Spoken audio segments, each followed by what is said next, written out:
All right, boom, boom, boom. Canna fam, what's going on? Dr. Dan here in the room.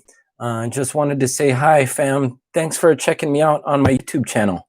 It's always nice to get support from people checking me out. Very curious about things that's going on both in cannabis science and cannabis in the news, regulations, law, and what have you. So I have a real interesting topic that I wanted to touch on today, guys, because cannabis, as you know now, is being a lot less stigmatized, and the number of patients in Arkansas legally using cannabis is steadily increasing. Okay, and with that being said, the subject of cannabis and the workplace is a real thing, and I get questions about it all the time. Can my employer fire me for having a cannabis card?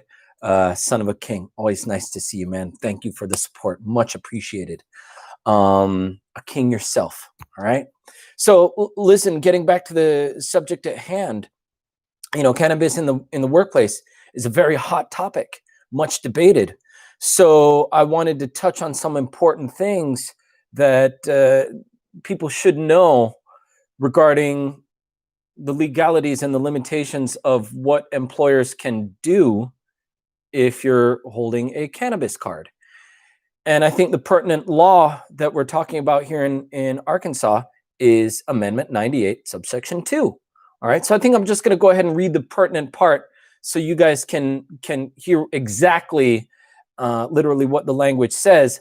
Then I'll move on to interpretation of it and how it applies to employers and how it applies to medical cannabis patients. So dig right in. All right. So this is straight from Arkansas Municipal League. All right. What cities need to know about Arkansas medical marijuana amendment. So I went ahead and I highlighted this so I could find it quickly. All right. This is Amendment 98, subsection 2. All right. So this says, generally speaking, an employer, including municipalities, cannot discriminate against employees or job applicants based upon whether a person is or was, in quotes, qualifying patient or designated caregiver. All right. The amendment allows employers to establish and implement substance abuse or drug-free workplace policies. These policies can include drug testing programs complying with state or federal law. Keep in mind that the AMMA does not permit a person to possess, smoke, or otherwise engage in the use of marijuana in a public place, and does not permit a person to smoke marijuana where smoking of tobacco is prohibited by law. Okay. Additionally, all right, so people ask about the limitations of where you can smoke marijuana. Well, basically it says you can't smoke in a public place or where tobacco smoke is prohibited. All right. Additionally, employers can take action based upon a quote unquote good faith belief that an applicant or employee used or possessed marijuana on the employer's premises while working or was under the influence of marijuana during work hours, and this in parentheses, a positive drug test cannot be the sole basis of the employer's good faith belief. All right. So the amendment continues to say, finally, employers can exclude a qualifying patient from, in quotes, safety sensitive positions based upon a good faith belief that the qualifying patient is currently using marijuana. Okay, so a couple of important points to talk on here. So let's start with a good faith belief. Okay, a positive drug test does not constitute good faith belief. Okay, meaning just because someone tests positive on a, either a urine sample, hair sample, whatever type of serum sample that they use, they test positive for THC above the test threshold. That cannot be used as good evidence or reason to think that someone is impaired while on the job. Okay. That's not reason to say that someone is using on the job or possessing, or it should be the subject of an investigation. This is pertinent. This is very, very pertinent. Okay, a positive drug test does not mean any suspicion. It doesn't mean anything. Okay, it makes it essentially useless. The only thing that's useful in this argument is if someone is impaired at work or witnessed using marijuana, or is caught, even with a medical card, or is seen in the possession of marijuana products. All right, smokable, edible, oil, what have you. So the important thing for employees to know is that if you hold a medical cannabis card, you have a protection by the state. Okay, it's not an all-encompassing protection, but for the most part, you have a protection by the state because you're in legal use of cannabis because you're holding a card. This protects against discrimination by your employer. All right, let me look at the language again and just make sure I touched on everything. Right. So the language essentially relates to the employer cannot discriminate against the worker for holding a medical cannabis card. The possession of a medical cannabis card does not equate to impairment. All right? Possession of the card does not equate impairment. A positive drug test also does not equate impairment. The only thing that can be used as leverage against a cannabis card holder, okay, is suspicion of possession or impairment while at work, okay? It's possession or impairment. Okay, good question. Son of a King. Let me field that question. So, Son of a King tunes in a lot. Thank you. Love the support. So, question from Son of a King. What about when you're applying for a job when you let the company know that you have a card? So, good question. Oftentimes, nowadays, employees will let their employer know that they have a card. Now, I'll tell you the short answer, then the long answer, okay? When you it's perfectly fine to let your employer know. There's no obligation to let the employer know, all right? There's no obligation. Employers are somewhat limited in asking whether or not you hold a card because that's protected health information under HIPAA, all right? Hey, nice to see you tuning in, Miss Janice. Can't call out your last name for obvious HIPAA reasons, but thank you for joining in. So this, thank you for the review, by the way. Janice, was that you who gave me that nice review recently? Anyway, the review was awesome. I think it was you. I remember seeing it and I was like, wow, nicest thing someone has said about me in a long time. So thank you for the support. Love it, love it, love it. Right? I do appreciate it. But with that, yes, thank you. Thank you. You know, there's employers can approach that a couple of different ways, Son of a King. You know, really, they don't have a lot of recourse in terms of not legal recourse, in terms of discrimination against you. They can now. One thing, the stipulation is if you have a job where you're maybe driving a forklift or some type of job that is dependent on coordination, that sort of thing, then yeah, per Arkansas Amendment 98, they could have leverage because there could be an issue of impairment. Now, if you have a desk job or otherwise where you just only have duties where you're dealing with the public and not where your job entails something physical where a mistake could cause injury, loss of life or limb, that sort of thing, or extensive damage that would cause destruction to the company's funds, that sort of thing, property, what have you, then they could have leverage. Chill. Thanks. I like the piece. Chill. SVSE3. Thank you. I try and be nice. When I get my coffee, I'm a nice guy. When I haven't had a good night's sleep, you know, I'll be honest. I can be a little bit crabby. I try not to put it onto my patients or the public or my family. But I try to be a nice guy. I'd be lying if I said it was 100%. It's not. But I try and be nice, guys. I love to make videos and put forth information that people can follow.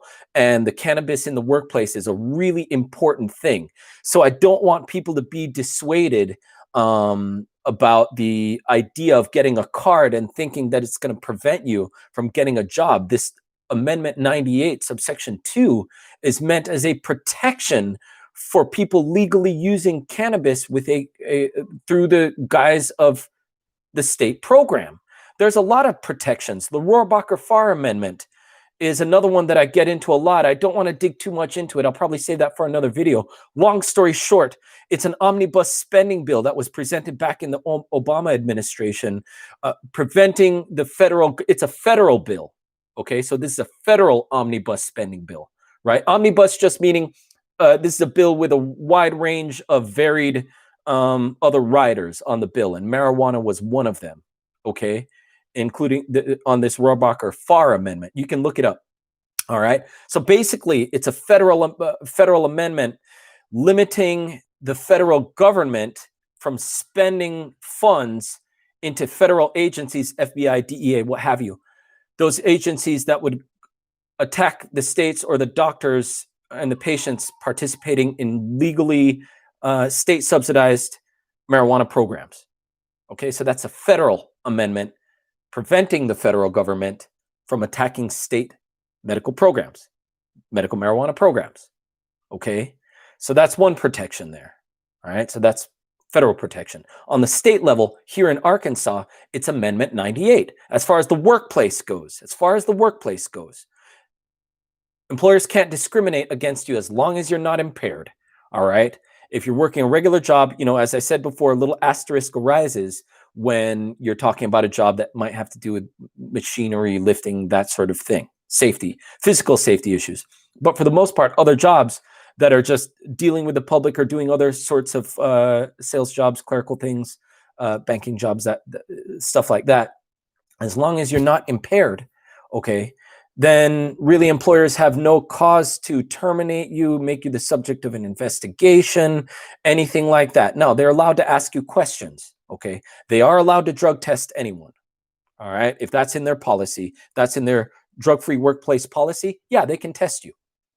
They can do that. All right, they do have that right. Now, as far as using those test results to terminate you just on the basis of a test result, Amendment 98 protects you.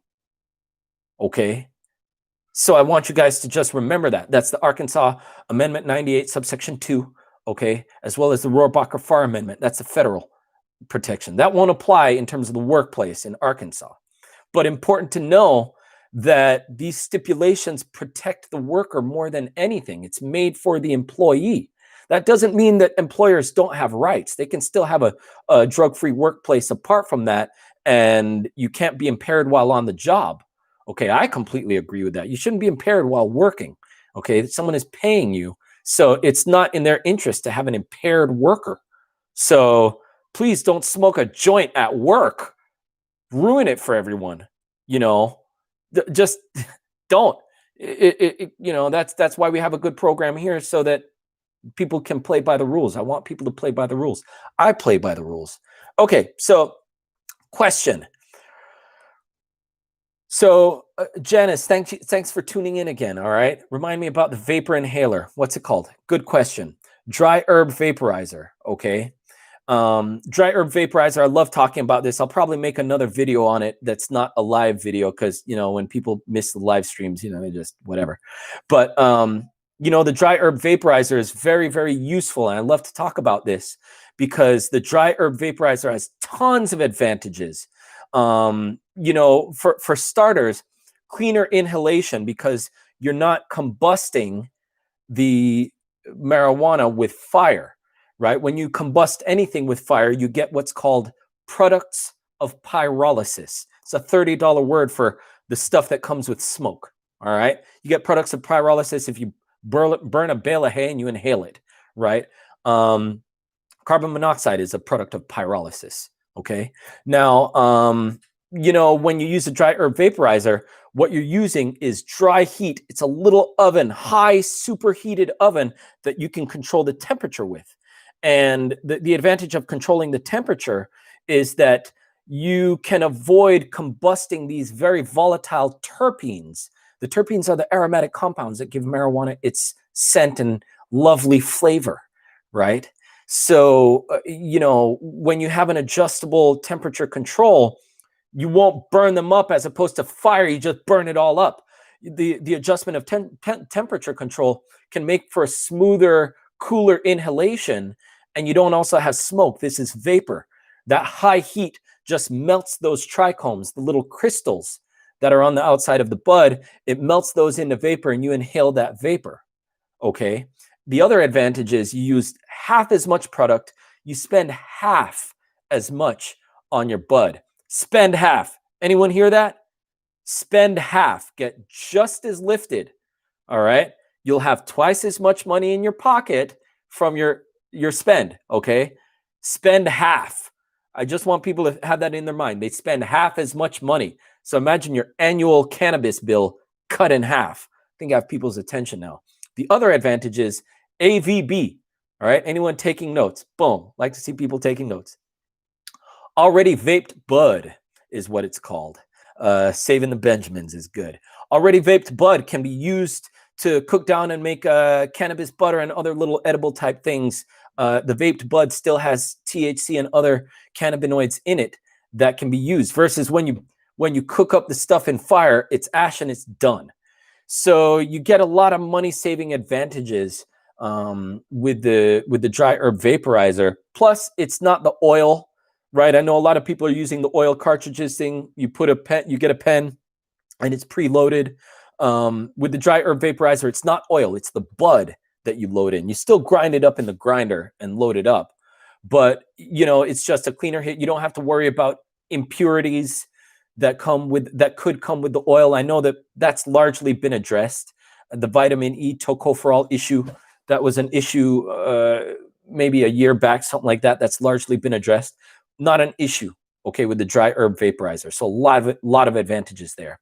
So folks, I just wanted to clue you in on what's going on as far as the Arkansas Amendment 98. Janice, great question. Saying the oil is nasty.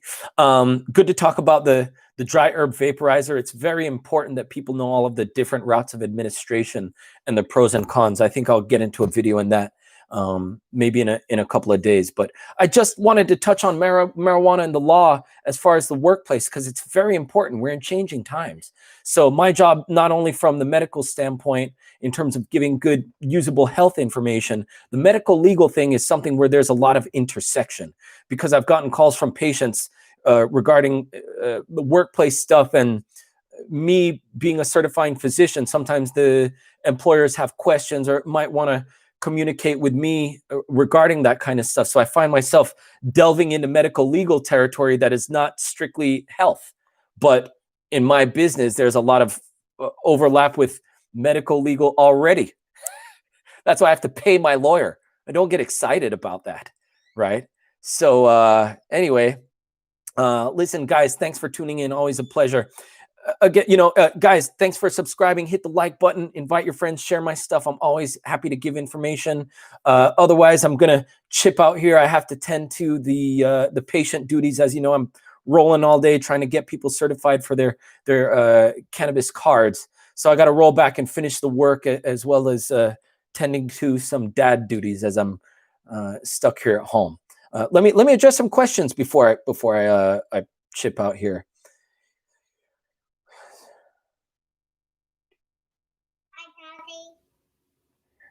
Bad timing. Listen, kind of mangled. Sorry to chip out, man. Look, I'll try and catch up another time. I don't want to keep my patients waiting. They get pissed off waiting. They're trying to get their cards. I'd love to hang out here. It's a lot of fun hanging out on YouTube. I never thought I'd find myself on YouTube talking. I'm really a hermit. I don't do a whole lot of talking with the public apart from this, and this is just sort of my respite to get away. It's really, really cathartic to be able to talk. I like you guys. This is just great to be able to talk with people and ramble on and just go. People are like, "Damn, doc, you gonna shut up already?" Look, guys, let me get back to this doctoring thing. I love you guys. All right, shout out to all of you. I love the support. Can't wait to talk to you guys again. Dr. Dan, over and out.